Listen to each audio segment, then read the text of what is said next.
यमुना बचाओ आंदोलन चला था। मथुरा से वो शिष्टमंडल कहो, प्रदर्शन आंदोलनकारी कहो, चले थे। तो संसद में उत्तर देना था कि भाई यमुना बचाओ पर जो आंदोलन है इसके विषय में क्या। तो सोनिया गांधी जी ने डॉक्टर राम प्रकाश से कहा कि तुम तैयार करो इस पर, और डॉक्टर राम प्रकाश ने तत्काल ही फ़ोन किया सिन्हा साहब को कि सिन्हा साहब, नदियों की महत्ता के ऊपर और उसमें भी यमुना की महत्ता के ऊपर आपने 8 पेज की सामग्री लिखनी है और 5-7 पुस्तक मुझे तैयार रखनी है। मैं परसों आ रहा हूँ। मित्रों नमस्कार। आप जानते ही हैं कि आजकल हम प्रयास कर रहे हैं कि डॉक्टर हिम्मत सिंह सिन्हा जी गुरुदेव के विषय में हम बात करते रह सकें, और इसके लिए हम ऐसे व्यक्तियों के पास, ऐसे विभूतियों के पास, ऐसे विद्वानों के पास हम जा रहे हैं जिन्होंने डॉक्टर साहब को, गुरुदेव को देखा है, उनको समझा है और उनके अवदान से एक तरह से आच्छादित हैं। इस कड़ी में आज हम डॉक्टर वी.डी. शर्मा जी के पास आए हैं। आपका भी गुरुदेव के प्रति अनन्य प्रेम और श्रद्धा रही है। आप स्वयं एक बहुत शानदार साहित्यिक व्यक्ति हैं। हिंदी साहित्य को लेकर, देश और संस्कृति को लेकर कितने ही आयाम हैं जिन पर आपने अपने आप को न्यौछावर कर रखा है। उसके बावजूद जिस तरह से आपके ज्ञान, आपकी जानकारियों के ऊपर एक भाव चला जाता है, वो सब कुछ रसात्मक हो जाता है। वैसे तो बहुत सारी चीज़ों में वो भाव ही शेष रहता है, पर जब जब वो डॉक्टर सिन्हा का जिक्र करते हैं तब लगता है कि उनके व्यक्तित्व का ये आयाम सबसे प्रमुखता से उभर कर सामने आ गया है। तो आज हम भी उनके पास, उनके सानिध्य में, उनके चरणों में उसी भावलोक में विचरण करने की इच्छा रखते हुए बैठे हैं। तो आइए बढ़ चलते हैं एक बार फिर से गुरुदेव डॉक्टर हिम्मत सिंह सिन्हा जी के संसार में। वो ऐसा संसार जो उनसे भी अलग, उनसे भी बड़ा, उनसे भी परे, शाश्वत के जैसा वो है, जैसे कि राम से बड़ा राम का नाम। तो इस पूरी यात्रा के दौरान बारंबार ये लग रहा है कि डॉक्टर सिन्हा अपने आप में एक व्यक्ति नहीं, एक पूरा दर्शन, एक वो समष्टि का एक भाव है। तो उस भाव को हम जितना धारण करेंगे, अपने आप को मालामाल करेंगे। तो आइए फिलहाल आज की जो ये यात्रा है हमारी भावलोक की, उसको शुरू करते हैं। आपको प्रणाम, आपके पास बैठे हैं और एक बार फिर से हम उस भावालोक की यात्रा पर आपके साथ बढ़ना चाहते हैं।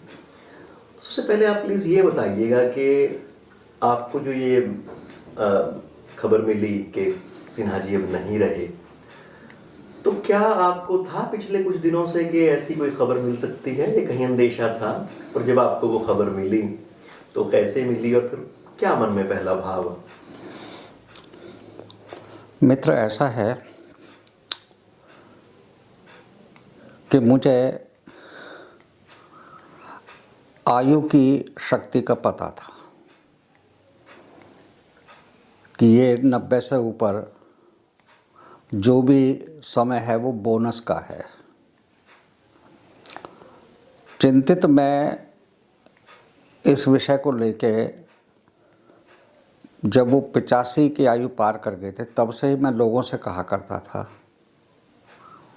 कि ध्यान से देख लो इस व्यक्ति को और ध्यान से सुन लो। ये तोता कब उड़ जाए कुछ पता नहीं। इसका अभिप्राय ये ना लिया जाए कि मैं उनकी मृत्यु संभावना में जी रहा था, बल्कि अंदर ये विषाद इतना गहरा था कि इनको जितना देख सकूं, जितना भोग सकूं, जितना सुन सकूं, तो वो वाक्य उस गहराई तक पहुंचने के लिए मुझे तैयार रखता था। अंदर एक दुख था कि ये चले गए तो क्या होगा, क्योंकि सिन्हा साहब में इतनी सारी खूबियां थी कि उनमें से क्या तो नंबर 1 पर रखे और किसे नंबर 2 पर, किसे नंबर 10 पर, यही निश्चय नहीं कर सकता था आदमी।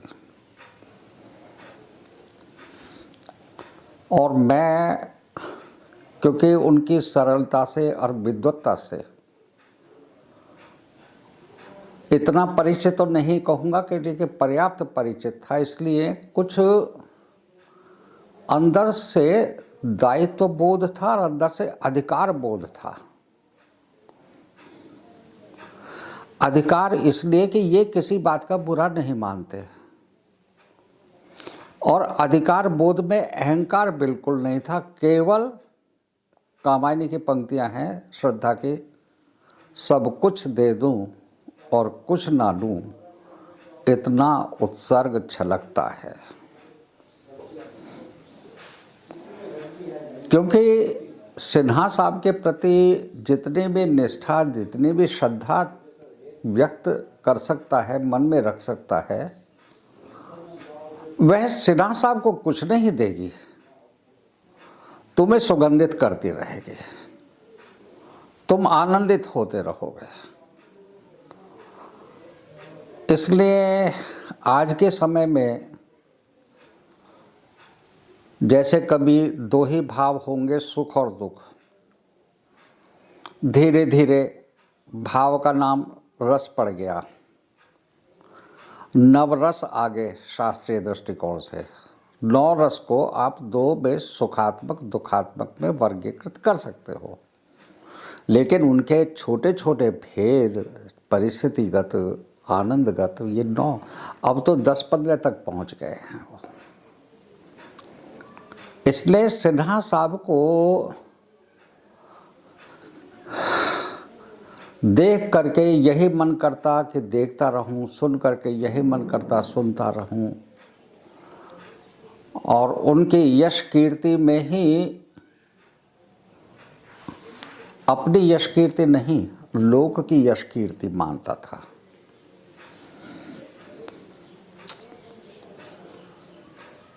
अच्छा होना पर्याप्त नहीं है, अच्छा दिखना भी चाहिए। उनके विषय में कितने आप्त वाक्य हैं, कितने लोकोक्तियां हैं। लीक छोड़ तीनों चले, शायर सूर सुपूत। उन्होंने कितने लीकें तो तोड़ी नहीं और कितने लीकें बनाई नहीं। निर्माण और विध्वंस की ऐसी प्रबल शक्ति कहाँ देखने को मिलेगी। तो इसलिए मन में सदैव ये रहता था कि इस विभूति को जितना जान सको, जितना समझ सको, जितना देख सको देख लो। मैं जब 8 में कुरुक्षेत्र आया परिवार को लेके, तो सिन्हा साहब के पास जाकर के मैं अपने कुरुक्षेत्र प्रवास को सार्थक और सफल बनाता था। एक दिन मैंने सोचा कि कुरुक्षेत्र आया है, सिन्हा साहब हैं, तो मैंने एक छोटी सी पुस्तक लिखी थी गीता के ऊपर। तो कहने का आशय ये तो जो केले के पात में पात, पात पे पात, तो चतुरन की बात में बात, बात में बात। कितना ही खोलते रहो खुलता रहेगा, खुलता रहेगा, खुलता रहेगा। और इस दुख का मुझे पश्चाताप बिल्कुल नहीं है। मैं इस दुख को अधिक से अधिक पीना, अधिक से अधिक जीना, अधिक से अधिक रखना चाहता हूं। ऐसा दुख, ऐसा विरह भगवान सबको दे, क्योंकि अंदर से वो मजबूत कर रहा है। एक आंखों के झरने से ही तो कमजोरी दिख रही है, अंदर तो यही बहुत है कि सिन्हा साहब के मैं सानिध्य में रहा हूँ, सिन्हा साहब का वरद हस्त रहा है, सिन्हा साहब का संबल रहा है। पिछले दिनों मुझे एक शब्द ने बहुत परेशान किया हुआ था, अस्मिता। तो मैं बड़े विश्वास के साथ गया सिन्हा साहब के पास। मैंने कहा जी अस्मिता मित्र, 20-25 दिन पहले का मतलब यह है कि मृत्यु से 15 दिन पहले, और धूप में बैठे हैं। मैं फोटो भी दिखा सकता हूँ, आपको शायद दिखाया भी था। और आराम से कहा, प्रेम वो जरा योग विशेषांक कल्याण का वो लाना, और उसमें 200-225 पृष्ठ पर इसका अर्थ है।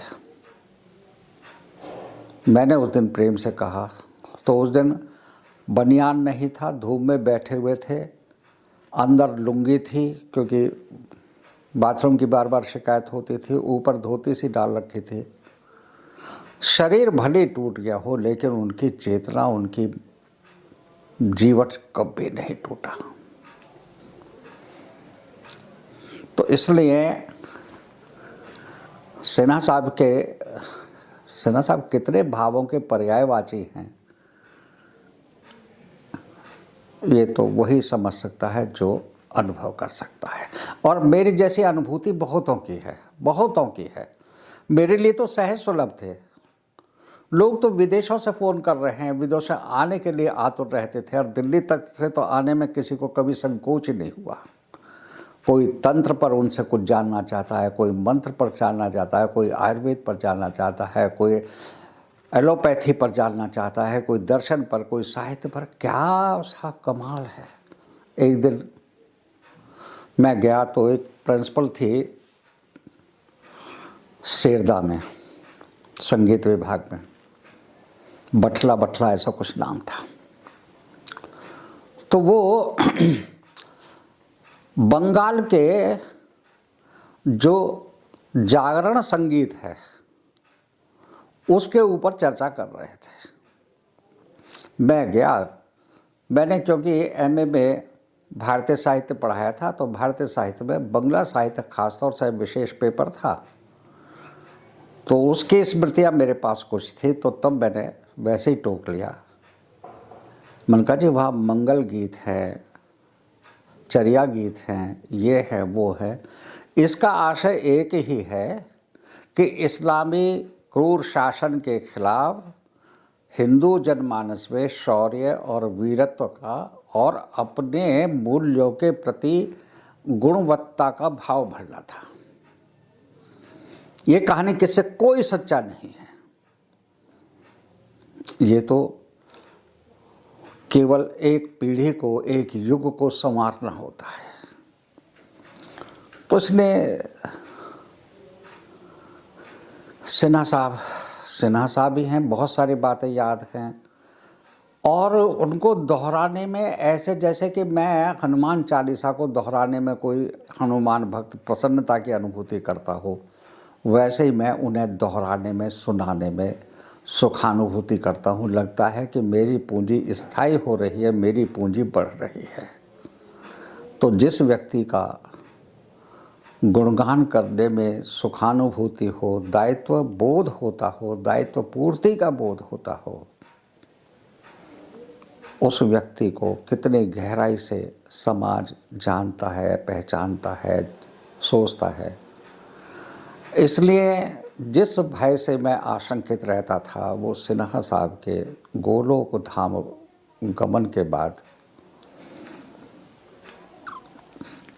सत्य प्रतीत होती दिखाई दे रही है। बहुत सारी औरों से सुनी हैं बातें, बहुत सारे प्रत्यक्ष देखी हैं। हमारे समाज में अभिव्यक्ति की स्वतंत्रता है, चिंतन की स्वतंत्रता है। इसलिए दर्शन में अनेकवाद हैं, अद्वैतवाद है, शुद्धाद्वैतवाद है, द्वैताद्वैतवाद है, विशिष्टाद्वैतवाद है। और इससे 5-7-10 हज़ार वर्ष का, यदि हम लाखों करोड़ों वर्षों की बात ना भी कहें अतिरंजनापूर्ण करके, 5-7-10 हज़ार वर्ष में कितने कदम ताल दर्शन के, मनोविज्ञान के हुए हैं। तो तो कैथल में एक बैठक रखी और उसमें था पुनर्जन्म का। अब पुनर्जन्म का विषय मनोविज्ञान और दर्शन दोनों का है, और सिन्हा साहब तो कसौटी पत्थर हैं। अभी भी मैं है कहने में सुख अनुभव कर रहा हूँ, था कहना मुश्किल हो जाता है। जैसा मैं अपने हाथ से ही किसी चीज़ को छोड़ रहा हूँ। तो एक इसके अखिल भारतीय अध्यक्ष थे, दिल्ली से आए थे। हरियाणा में एक संगठन था तर्कशील सोसाइटी, उसके संभवतः प्रांतीय अध्यक्ष थे राजाराम हंडियाया डंडियाया, ऐसा कुछ नाम था। पंजाबी के वो लेक्चरर थे स्कूल में, और मूलतः पंजाबी थे, पंजाबी भाषा में ही वो। तो मैंने उन्हें भी बुलाया। केवल श्रवण सुख और आत्म सुख और आत्म गौरव की सुखानुभूति के लिए वो आयोजन नहीं किया था, बल्कि एक गलत धारणा का खंडन भी होना चाहिए।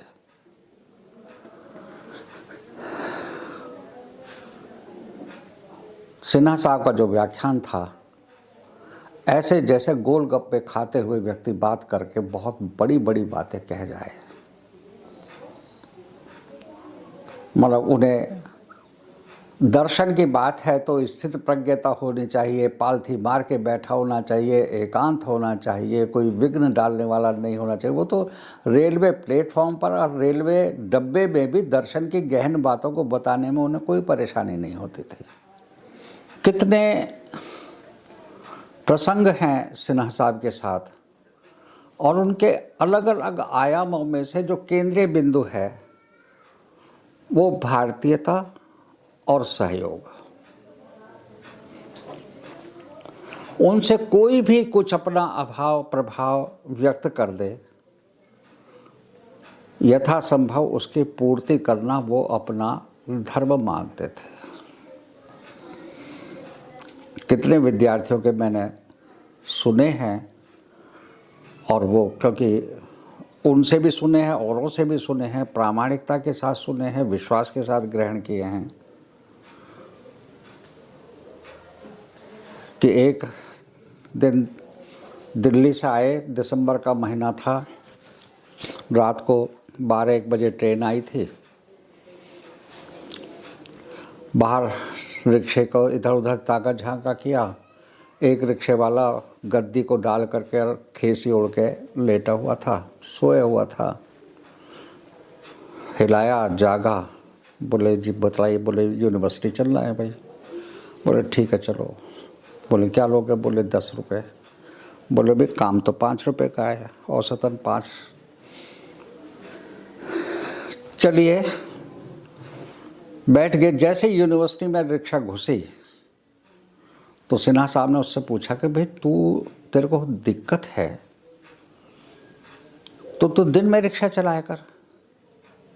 अब 22-23 साल का लड़का, युवा, बोले जी मैं दिन में नहीं चला सकता। बोले क्यों? बोले मैं पढ़ता हूँ। कहाँ पढ़ता है? ये विश्वविद्यालय में पढ़ता हूँ। ये सारी बात करते करते जो उनका डुप्लेक्स था वहाँ पहुँच जाते हैं, और वहाँ जाकर के कहते हैं कि अब ऐसा कर, तू रिक्शा तो कर दे एक तरफ खड़ी, और ये नीचे वाला कमरा है, इसमें तू रहा कर, और तेरे बारे में सारे योग क्षेम की व्यवस्था करना मेरा काम है।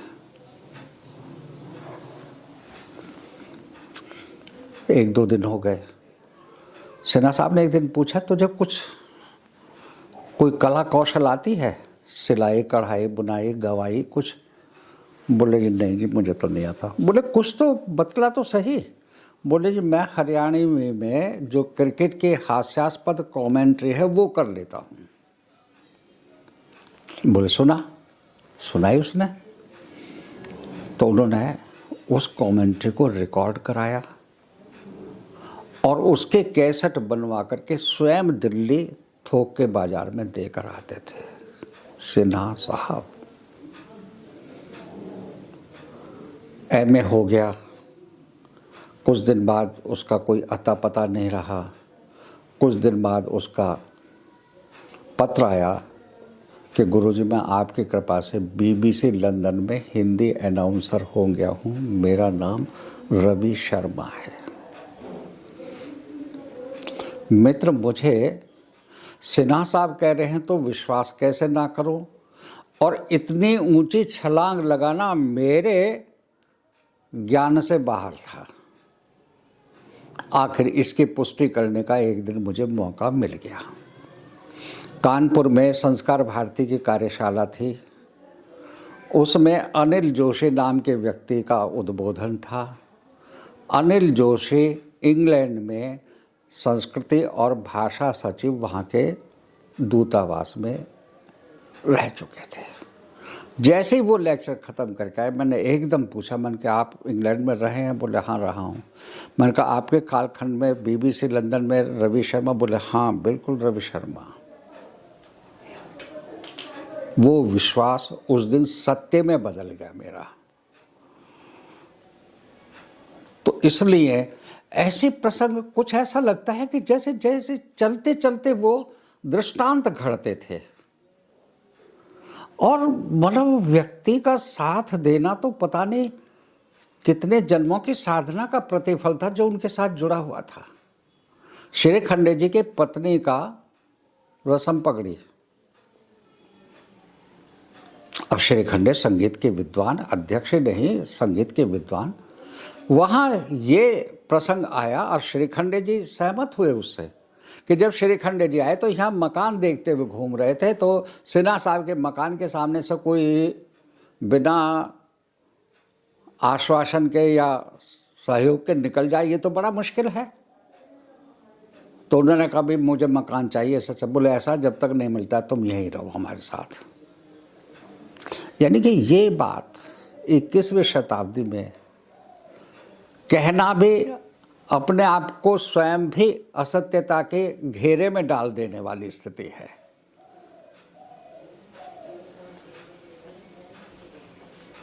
सरल दूसरे के अनुसार ढलने का, मेरे छोटे बेटे का विवाह मैं कार्ड देने आया। कार्ड दिया तो उसमें सुंदरकांड का पाठ। बोले सुंदरकांड का पाठ? मैंने कहा हाँ जी। मैं कितना अधिकार मान बैठा था उनके ऊपर, और ये अधिकार अहम मूलक नहीं था, श्रद्धा मूलक था। तो बोले ये कौन करेगा? मैंने कहा आप। बोले तुमने हमसे तो पूछा ही नहीं। मैंने कहा पूछो तो तब जब कोई तुम्हारी शर्त में ना मानने की स्थिति में हूं।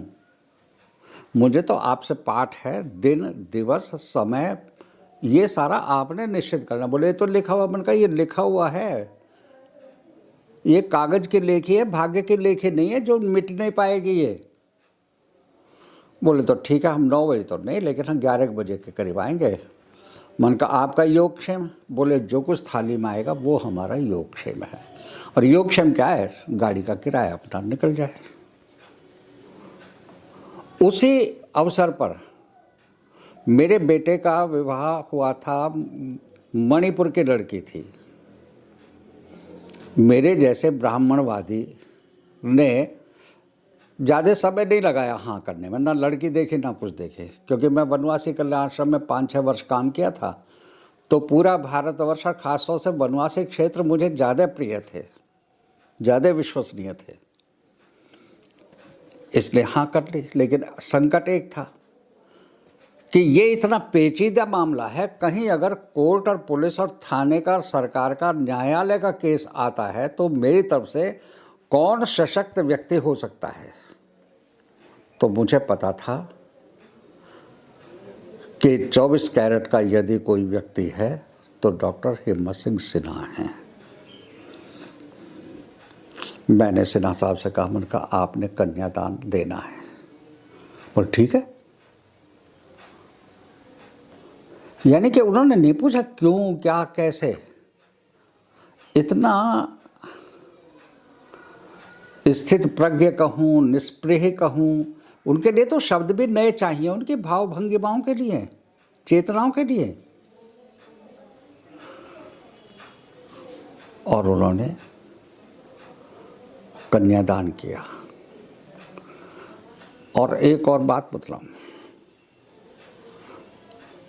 व्यक्ति कैसे दूसरों को प्रभावित करता है, दूसरों के व्यक्तित्व का निर्माण करता है, ये भी देखने की चीज है। पिछली बार रामविलास शर्मा जी का बात आई थी, मैंने पीएचडी भी किसी और के अंडर में किया सबके, लेकिन मुझे पता नहीं इन दो से परे कुछ नहीं लगता। बड़ी सीधी सी बात है। तो मैंने इसलिए भी कहा था कि कभी कोई संकट आता है तो सिन्हा साहब के नाम को सुनकर के ही कोई भी हो, और वो घटना सत्य भी सिद्ध हो गई। पुत्र के विवाह का रजिस्ट्रेशन कराना था। मैं डॉक्टर हिम्मत सिंह सिन्हा तहसीलदार के यहाँ गए, और एक रणधीर, उनका वो चेले जैसा था, राजनीतिक शिष्य, तो उसने मेरे से एक प्रश्न पूछा, यानी कि सिन्हा साहब कैसे व्यक्ति को भाव देते हैं, कैसे शब्दावली देते हैं, उसका मैं उदाहरण बतला रहा हूं। तो उसने मेरे से कुछ पूछा और मैंने सच बतला दिया। मेरे पास सच के अलावा और कोई रास्ता नहीं है। तो उसने कहा, जी अगर ये बात है तो ये तो हमारे उससे मेल नहीं खाती। तो मैंने उससे ये कहा था इन दोनों के सामने, मगर तहसीलदार साहब, मेरा झूठ लोगों के सच से कहीं अधिक पवित्र होगा। ये किसने दिया मुझे? मुझे नहीं लगता कि मुझे किसी ने दिया हो। या तो उसका बीजारोपण किया था आगरा में डॉक्टर रामविलास शर्मा जी ने, और या पुष्पित पल्लवित और वट वृक्ष बनाया था डॉक्टर हिम्मत सिंह सिन्हा जी ने। इसलिए साफ को कोई दिक्कत नहीं है। सच से बड़ा निर्विवाद कुछ नहीं है। इसलिए मैं बार बार कहता हूँ, ऐसी विभूति के तो संस्मरण जो है ना, वो कितनों को तो वैसे ही नैनों की गंगा बनकर के और पवित्र करते रहेंगे। तो सिन्हा साहब व्यक्ति नहीं, व्यक्तित्व थे। प्रसंग चाहे जितने ले लो, संदर्भ चाहे जितने ले लो, सब में से एक ही ध्वनि निकलेगी कि वो महामानव थे, मानव नहीं थे। नाम मैंने इसे स्मृति गीत ही रखा था, जैसे निराला जी ने सरोज स्मृति लिखी है, वैसे ही मेरे लिए ये स्मृति गीत है। और इसका शीर्षक है हंस। उड़ गया है हंस, अब सूना सरोवर रह गया है। उड़ गया है हंस, अब सूना सरोवर रह गया है। भर के सबको एक प्रभा से वह प्रभामय हो गया है। भर के सबको एक, मेरे जैसे, मैं तो शायद उस ग्रेडेशन को, उनके परिचितों के ग्रेडेशन को 10 में बांटो तो मैं तो 10वें पायदान पर खड़ा हूँ। उन लोगों से तो पूछो जो रोज उनको देखते थे, रोज उनके साथ जीते थे, रोज उनके क्रियाकलापों को देखते थे, उनके कष्ट सहिष्णुता को देखते थे, परहित को देखते थे। इसलिए कल तलक जो हम सफ़र था, कल तलक जो हम सफ़र था, हम सभी की वह नज़र था। आया जब मधुमास तब वह दृष्टि ओझल हो गया है। उड़ गया है हंस, अब सूना सरोवर हो गया है। स्वामी था वह सूर्य का भी, स्वामी था वह सूर्य का भी, लोक सेवा लक्ष्य उसका। पर हमें अंधकार में अब छोड़कर क्यों खो गया है। उड़ गया है हंस, अब सूना सरोवर रह गया है। भर के सबको एक प्रभा से वह प्रभामय हो गया है। याद आता साथ तेरा, ऐसे बैठे थे। मैं अभी थोड़ी देर पहले बतलाया था कि अंदर तहमत था, उसके ऊपर धोती थी, बनियान था नहीं, और इस एंगल में गर्दन, रीढ़ सीधी थी लेकिन गर्दन झुकी हुई थी। इतनी एकाग्रता से उस अस्मिता शब्द की खोज और उसके अर्थ की खोज में इस गहनता से वो लगे हुए थे।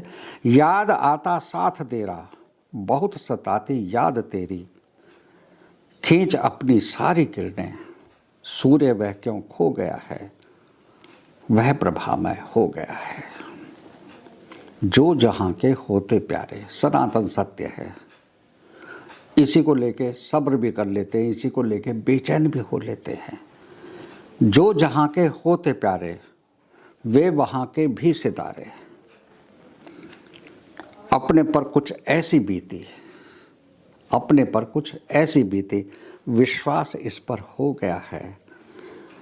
भर के सबको एक प्रभा से, वह प्रभामय हो गया है। वाणी का वह बादशाह था, वाणी का वह बादशाह था, वेश से साधु रहा वह। किसी ने उन्हें शायद पैंट पहने नहीं देखा होगा। मैंने एक बार कोई अनुष्ठान था, उसमें उन्हें कुछ देना चाहा था, तो मुझे सर्दियों में उनका धोती पहने हुए और टांगों का लगभग नंबर है। लोग इनर भी पहनते, उसके बाद पैंट पहनते ऊनी, और वो उसी झनैनी चंदरिया को पहने रहते थे। तो मैंने कहा मैं इनर दूंगा इन्हें गरम वाला, दिया भी। वो कहानी किस्सा अलग है। वाणी का वह बादशाह था, वेश से साधु रहा वह। जो मिला एक बार उससे, वह उसी का हो गया है। भर के सबको एक प्रभा से, वह प्रभा में हो गया है। यह बता दो सूर्य मेरे, यह बता दो सूर्य मेरे, जब भी गम से हम घिरे हों, फिर कहाँ हम तुमको ढूंढे, फिर कहाँ हम तुमको ढूंढे। अपना सब कुछ खो गया है, भर के हमको एक प्रभा से, वह प्रभा में हो गया है। अंतिम सूर्य के वह हमें संदेश देता। सब्र तो करना पड़ेगा। कई बार औरों को ही नहीं समझाता, अपने आप को भी समझाता है व्यक्ति। वह हमें संदेश देता, चांद तारों में पहुंचकर, मैं तुम्हारे साथ हूं, फिर तुमको यह क्या हो गया है। भर के अपनी निज प्रभा से, वह प्रभा में हो गया है, वह प्रभा में हो गया है।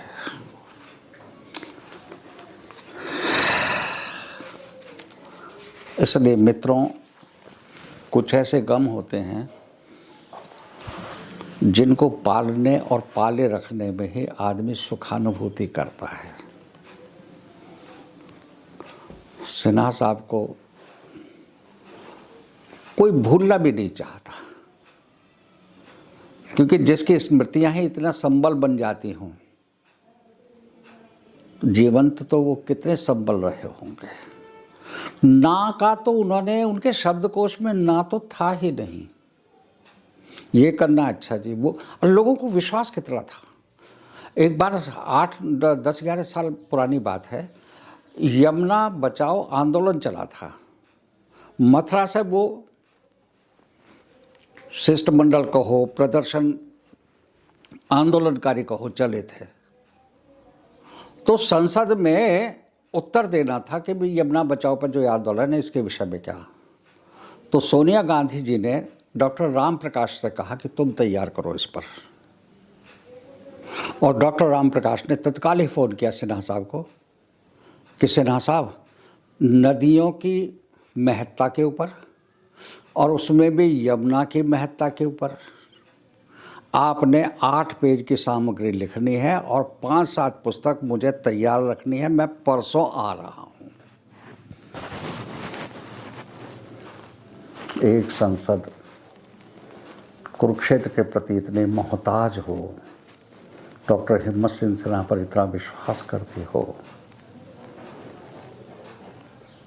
कितनी गर्व की बात है हम सब के लिए। एक दिन मैंने पूछा, मैंने कहा हर साल 2 साल बाद सिन्हा साहब आप कहीं ना कहीं भात की चर्चा करते हो।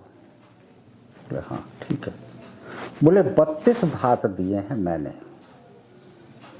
ताऊ की, चाचा की, मामा की, फूफा की, जिसकी भी लड़की हो, सबके में, क्योंकि खुद का कायिक पुत्र नहीं था, कायिक शब्द का प्रयोग कर रहा हूं मैं, ध्यान रखें, इसलिए स्वयं को चाचा, मामा, फूफा बनकर और भाई की तरह से इन्हें खड़ा होने का शौक था, दायित्व था। तो मित्रों, स्मृति इतनी प्रखर थी, दया भाव इतना था। भाषा पर एकाधिकार देखिए, अगर फारसी में बोल रहे हैं तो फारसी ही बोल रहे हैं, उर्दू में बोल रहे हैं तो उर्दू ही बोल रहे हैं, संस्कृत में बोल रहे हैं तो संस्कृत ही बोल रहे हैं, अंग्रेजी में बोल रहे तो अंग्रेजी में। मिक्सिंग कराना चाहो मिक्सिंग कर सकते, अलग अलग कराना चाहो अलग अलग करके रखते थे, और कहीं रुकावट, कहीं हिचकिचाहट, कुछ भी नहीं। कौन है ऐसा, कोई आके तो बतला दे कि जिसने कभी उन्हें किसी पुस्तक से संदर्भ पृष्ठ निकाल करके देख करके उन्होंने बात की हो, कभी नहीं। और तुम तो इसके प्रत्यक्षदर्शी हो। वो तो एक मुद्रा में बैठ करके और सारे ग्रंथों का उल्लेख वो कर लेते थे। और इससे भी बड़ी बात, राष्ट्रवाद कितना था, कहीं भी हिंदुत्व के आख्यान, हिंदुत्व के दर्शन, हिंदुत्व के गुणगान, महिमा, जो मिथ्या से प्रतीत होने वाले संदर्भ और विषय थे, विमर्श थे, उन पर भी वो स्पष्टीकरण देते थे। मैंने एक दिन सोनीपत बुलाया था मनुस्मृति पर बोलने के लिए, बस ठुमुक ठुमुक ठुमुक ठुमुक ठुमुक। उनकी चाल में अंत तक एक रास्ता थी, उतनी देर में कदम उठेगा, उतनी देर में आगे बढ़ेगा, उतनी देर उतनी कमर हिलेगी, उतना ही सिर हिलेगा। और मैंने वहाँ व्याख्यान कराया, मतलब ऐसी अमोघ पूंजी वो दे देते थे जो तार्किक और इतिहास सिद्ध भी ना हो, लेकिन सिन्हा साहब कह रहे हैं तो वो तार्किक भी है, वो इतिहास सिद्ध भी है। तो मित्रों, जहाँ भी एक बार पटियाला में कोई संगोष्ठी की थी रामकथा के ऊपर, उसमें वो शंभुवध और ये वगैरह मिला मिलू करके लोग, और वहाँ गए और वहाँ आराम से सबको संतुष्ट कराए। समय, न्यूनतम समय में विराटतम बात को कहने का सामर्थ्य। ये सारी बातें आपकी सुनी सुनाई हैं, ये तो इन लोगों के लिए हैं जो इस पर देखेंगे, आपको नहीं सुना रहा। एक बार यहाँ कोई विदेश का शिष्टमंडल आया था, बोले हमें तो, हमारे पास केवल 5 मिनट हैं गीता को समझने के लिए। तत्काल विश्वविद्यालय फ़ोन किया, विश्वविद्यालय ने सिन्हा साहब को भेजा, 5 मिनट में गीता को बता करके आ गए। लोग 5 जन्म तक भी अपने आप को अधूरा अनुभव करते हैं, उन्होंने 5 मिनट में बतला दिया। इसलिए सूक्ष्मता, स्थूलता, व्यापकता, स्नेह, ममता, करुणा, सहयोग, किसी भी सीमा से आगे, और संभवतः अंतिम प्रसंग में बतला रहा हूँ, एक बड़े व्यक्ति थे,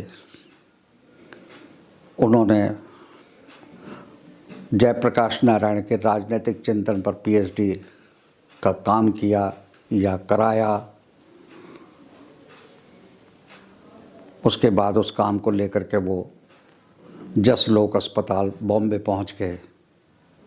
उन्होंने कहा जी आपके ऊपर मैंने ये शोध कार्य किया है, इस पर मुझे आपके 2 शब्द चाहिए। वो टाइम ऐसा था कि वो शब्द नहीं, हस्ताक्षर भी नहीं, अपना पेन रख के एक बूंद रख के हटा लें तो भी विश्वसनीय प्रामाणिक थी। उन्होंने कहा बेटे देख, मैं पढ़ तो नहीं सकता, तू मुझे बतला दे क्या क्या तेरे निष्कर्ष हैं। अब उसने कुछ किया हो तो बताए। उसने कहा जी मैं 2-3 दिन में, कोई बात नहीं। यहाँ आया, गुरुजी वहाँ चलना है। कैसे भाई? बोले भाई मैं ट्रेन से तो इतनी जल्दी पहुँच नहीं सकते। बोले नहीं हवाई जहाज। बोले ना, वो अपनी महत्वाकांक्षाओं को कभी बढ़ाना ही नहीं चाहते थे। इसलिए खैर गए और हाथ जोड़ के जैसा उनके खड़े हो गए, बोले मैं हिम्मत सिंह सिन्हा। अरे तुम वही हिम्मत सिंह सिन्हा हो जिसने मेरी एक किताब का अनुवाद किया है अंग्रेजी से हिंदी? बोले हाँ जी। बोले ला बेटे क्या लिखवाना है, तू अपने आप लिख दे या ये लिख देंगे, मेरे से हस्ताक्षर ले ले। जयप्रकाश नारायण जिसने एक क्रांति को जन्म दिया था, ऐसा क्रांतिदर्शी व्यक्ति और नतमस्तक हो जाए जिसके सामने। आज केवल हम अश्रुपात कर सकते हैं, हमारे हाथ में अब कुछ भी नहीं रहा है। लेकिन ऐसे व्यक्तियों के ये संस्मरण, मैं इन संस्मरणों को इसलिए भी चाहता हूँ कि राम त्रेता में हुए थे, लेकिन मार्गदर्शन तो आज भी कर रहे हैं। आज भी कहते हैं कि राजकाज के प्रति निष्प्रिय हो तो राम जैसा हो। सुबह को तैयारी हो रही राज्याभिषेक के, रात को डिसीजन हो गया कि जी वनवास है, और वनवास भी होगा। इसलिए ऐसे पवित्र प्रसंगों को जितना अधिक से अधिक सुनाया जाए, जितना स्मरण किया जाए, जितना आगे तक पहुंचाया जाए, ये सारी ये सिन्हा साहब के प्रेरक संदर्भ जो हैं, संस्मरण, ये गंगा की तरह से उस मिट्टी को पवित्र करते हुए आगे जाने वाले हैं। इसलिए मैं तो यही चाहता हूँ कि इन संस्मरणों के साथ ही उदात्तता जन्मजात कम आती है, अर्जित ज़्यादा की जाती है। और अर्जित तब करता है जब कोई सामने विश्वास पात्र और श्रद्धा पात्र हो। सब पर कहाँ टिकती है आज, क्योंकि हर व्यक्ति कहीं ना कहीं कोई कान से कमज़ोर है, कोई हाथ से कमज़ोर है, कोई टांग से कमज़ोर है, लेकिन ऐसा पूर्णांग व्यक्ति मुश्किल है, मुश्किल है, मुश्किल है।